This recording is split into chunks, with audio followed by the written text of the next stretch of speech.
Hi, everybody. Thank you for joining us. My name is Lauren Douglas. I'm the SVP of Marketing at Channel Factory. Hi, I'm Lindsay Morgan, CMO at Pizza Hut. Thank you so much for joining us today. Thanks for having me. Yeah, I'm so excited to be here and chat with you, especially being someplace in person.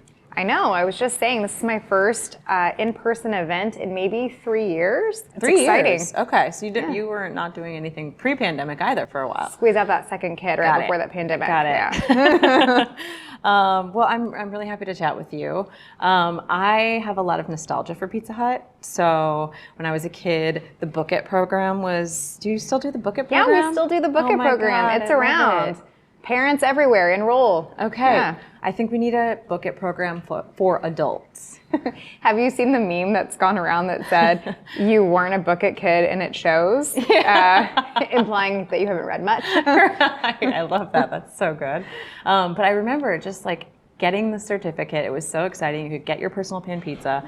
I would go with my family, and we were talking earlier, like the red lights and the red cups and it had a really delicious smell. Like it smelled like the weekend. And I don't know, there's just so much nostalgia for me in the experience of Pizza Hut from when I was a kid. Yeah, we hear that from a lot of people talking about fond memories of going to Pizza Hut when they were a kid. And that's actually some of the insight that drove our positioning right now, where it's about the red cups, the Tiffany lamps, sitting in the red booth, going there on a Friday night. And I think sometimes for marketers, you're afraid to lean into things that might seem dated because everyone wants to be new and shiny and cool. Yeah.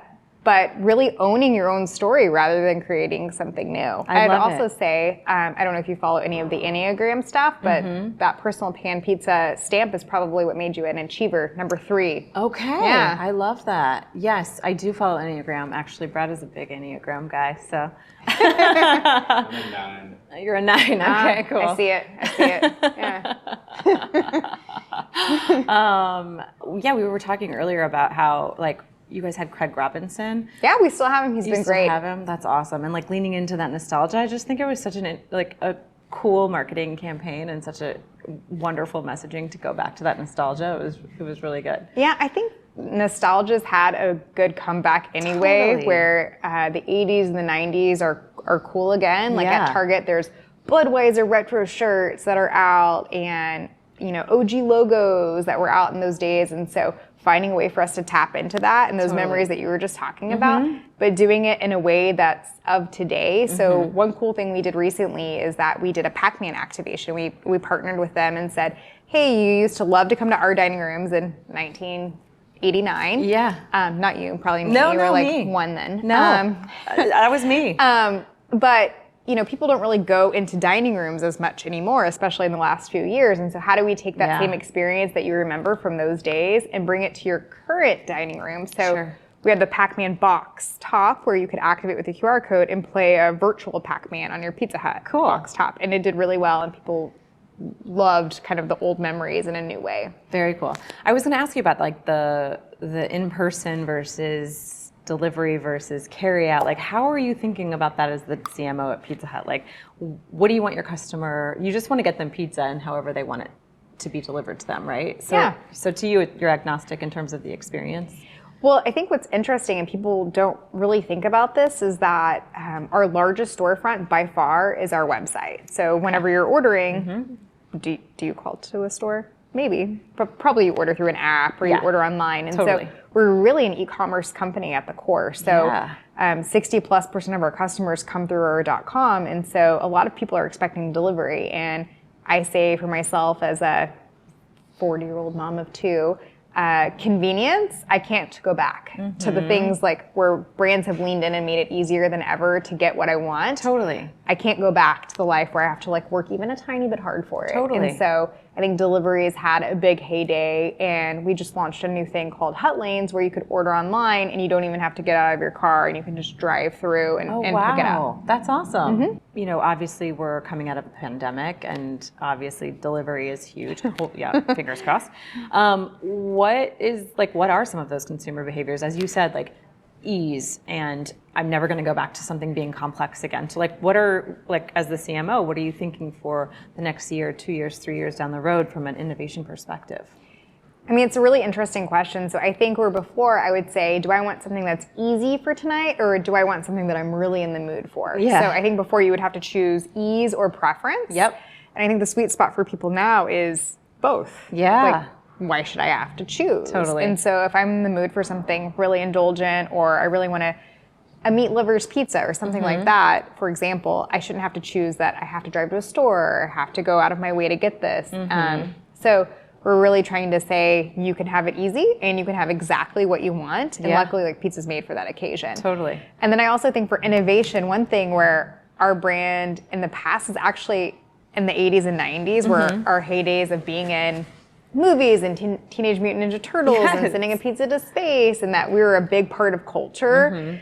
And how do we get back into culture, and what does that mean for people now? And I think customers now would be like, #ad. So how do we find places that people are naturally at and convert people who have a love of our brand and amplifying their natural voices rather than, necessarily sponsorships? Okay, that's interesting. What does that look like? It's really like, we have so many fans. Yeah. It's so great because we're a brand that's been around for 65 years. We started 65 years. Yeah, Wow. we started the pizza biz in the US. And I think where it used to be more gimmicks and kind of flash in the pan trends 10 or so years ago, it's really about insightful led marketing. So a window we're just coming out of right now is our Spicy Lovers pizza. Okay. And so for me, I love spicy food. And we were talking about this, and I thought, this is not going to live up to my expectations. Right. And it's going to be like, air quotes, spicy. Right. And it's not air It's quotes not? spicy. It's Okay. spicy. It has like spicy marinara. It has sliced red chilies. It has an herb and red pepper flake on top. And so it's really layered with different flavors. And it's not so hot either that it's like one slice and you're done. Yeah. So it's like, what are the trends that people are looking for in making those trends? Where, you said you live in New York and I live in Dallas, and there's lots of different options for me to go try like new food fusion. But there's a lot of people who don't live in those big DMAs. Totally. So you're, obviously you're in a leadership position at Pizza Hut. Like, how did you come to be in that position? And how do you, like, when people ask you for advice, like, oh, I'm in school and what should I study? Like, what do you tell them? Like, what's the pathway that you like tell young people when you're advising them? So I'll say I started at Pizza Hut 4.5 years ago as an individual contributor. I was a senior manager. Yeah. And at the time, I left a bigger job at a tech startup that I loved.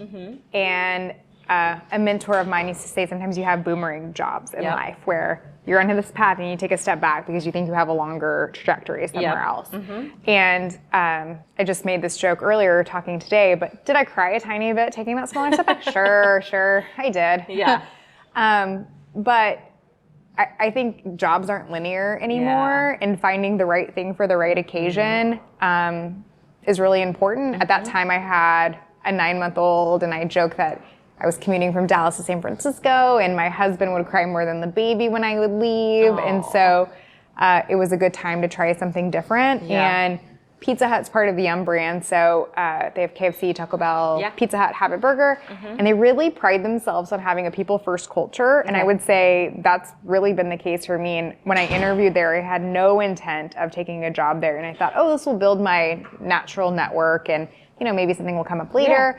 And I really liked all of the people, and sometimes we joke and say, would somebody pass an O'Hare test? And I remember the first time I heard it, I was like, an O'Hare test, cool, don't know that test. If I got stuck at the O'Hare airport with you, would I want to kill myself? And all of those people were amazing and fun, and people like you would want to go have a beer with and chit chat with and like be in the trenches with. And so I just kept the interview process going, and they upgraded a job from a manager to a senior manager, which was still like, I was a director, a step down for me. Sure.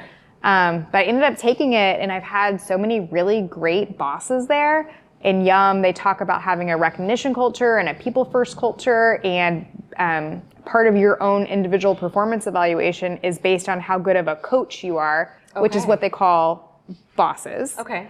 So part of how I'm evaluated is how good I am at growing the talent below me. Cool. Which is a great place if you want to take a boomerang move where somebody can lean in and really grow you and build a stage for you. Absolutely. And one of the great leadership isms that I read. So not my words. I think it's from Adam Grant, but he talks about the difference of being a cheerleader and being a coach. And being a cheerleader, which is great, and I love being a cheerleader because you're like, you're amazing, you're beautiful, you're so great, you're good at everything. And like, that's fun. Who doesn't like doing that? But being a coach is saying like, hey, that was really good, but you could have been better here, here, and here. And I'm gonna give you this opportunity to practice so the next time you're even better, and here's like a half turn to grow your skills, and let me pre-read this with you.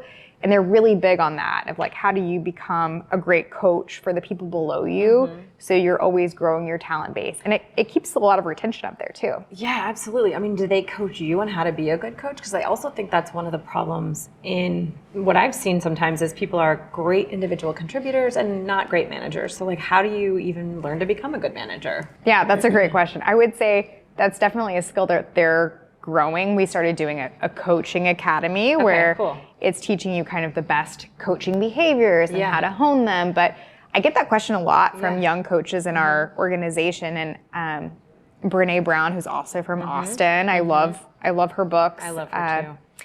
So she does a great job, I think, about talking about what does being a boss look like today versus being a boss before. And a lot of that comes down to like just being your authentic self and being vulnerable and caring about people. And some of my best bosses weren't necessarily the people who gave me this like massive promotion, but they were people who like really saw me and cared about me and empathized with me and told me the real. Yeah, totally. I mean, I feel the exact same way with friendship even too. It's like when your best friends aren't the ones that are like, that build you up, but also are like, ooh, like you're going down this path and maybe come back this way a little bit. So I feel like it's kind of like that in relationships in general. That's so true. I asked my husband, does this look good? And he's always like, yeah. I'm like, ugh, best friend. Yeah, it doesn't happen. Yeah, totally. Well, cool. I really appreciate your time. Yeah, thanks for having me. Super fun to talk to you. And yeah, thank you for joining me. Yeah, you can repay me by ordering Pizza Hut again. Okay, I will do. Yeah, absolutely. All right. And thank you to all of you for joining. Please don't forget to like and subscribe for more. Thanks.